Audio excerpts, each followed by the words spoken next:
Creo que la filosofía, los sistemas de ideas, tienen sentido y alcanzan dimensión humana y por lo tanto existencial cuando intervienen e interactúan con la realidad, con la sociedad para modificarla o para consolidarla, que después vamos a hablar de los intereses que pueden representar esos sistemas de ideas, pero que en realidad la ideología, las ideas, el pensamiento adquiere volumen, adquiere existencia, adquiere posibilidad existencial cuando interviene en la realidad y entonces ahí se convierte en política. Eso es, en definitiva, la política, las ideas aplicadas a nuestro contexto histórico. Todos los totalitarismos, cualquiera sea el signo con el cual pretendan vestirse, anula eso de lo que tan maravillosamente nos hablaba Marilena recién,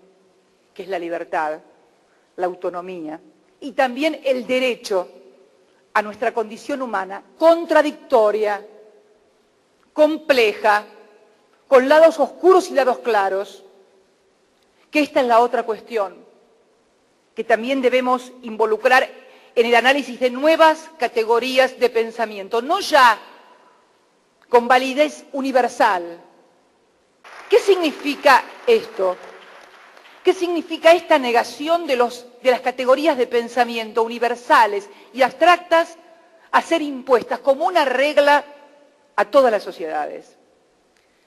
Significa esencialmente comprender la complejidad de un mundo y asumir también la complejidad de la condición humana. No significa la resignación al cambio de las transformaciones, en absoluto. No significa el relativismo cínico con que algunos quisieron llenarnos luego de la caída del muro de Berlín. Significa la aceptación de que también las identidades colectivas que se creían sepultadas con el fenómeno de la globalización y que bajo la forma de partidos políticos y sindicatos habían sido el signo distintivo de la última etapa de la modernidad, iban a desaparecer. Y no pueden desaparecer porque está en nosotros mismos, y esto es absolutamente científico, no lo descubrí yo, lo descubrió un señor que se llamaba Sigmund Freud y que establece en la emoción humana y en el afecto el componente básico que acompaña a la racionalidad y a la inteligencia, y que ambos son los que constituyen precisamente la condición humana. ¿Qué significa entonces un mundo multipolar, complejo, con diversidades culturales?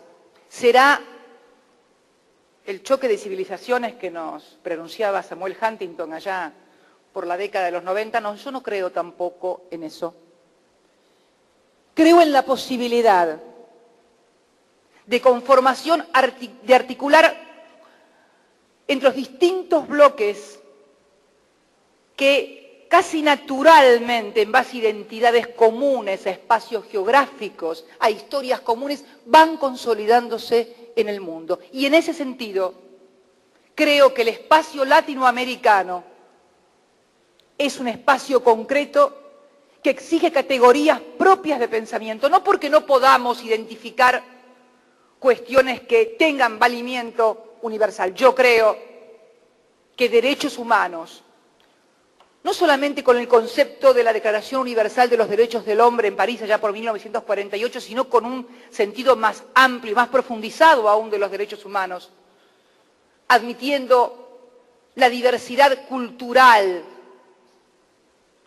étnica, que muchas veces implica esta noción de derechos humanos, la que nos va a exigir una apertura mental que nos permita admitir, aceptar que pueda haber gente que piense que otro tipo de asociación política a la que nuestro pensamiento occidental considera como el más importante, y que yo lo considero porque soy hija de esa tradición occidental, pero puede haber alguien, puede haber sujetos históricos, sociales, populares, que conciban otra forma de asociación política. Y esto debe ser interpretado, decodificado, aceptado y procesado en esto que decimos nosotros el factor humano y el proyecto del sujeto humano. En este comenzar a aceptar la imposibilidad de dar cuenta del todo en una ideología, la imposibilidad de aceptar ser el todo, el orgullo o la vanidad intelectual que, por ejemplo, tuvo la Ilustración, que pretendió explicar el mundo para siempre.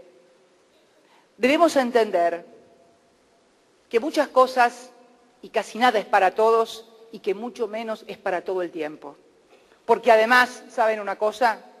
Me encanta vivir y ser parte de un género en el que la sorpresa, el pensamiento diferente, la realidad que cambia, es interpretada, decodificada y afrontada. Hemos sido esencialmente sujetos no para vivir siempre, históricamente, a través de los siglos de la misma forma y con las mismas etapas civilizatorias, sino para transformar y modificarnos permanentemente. Esto es lo que nos diferencia a los humanos del resto de la escala animal.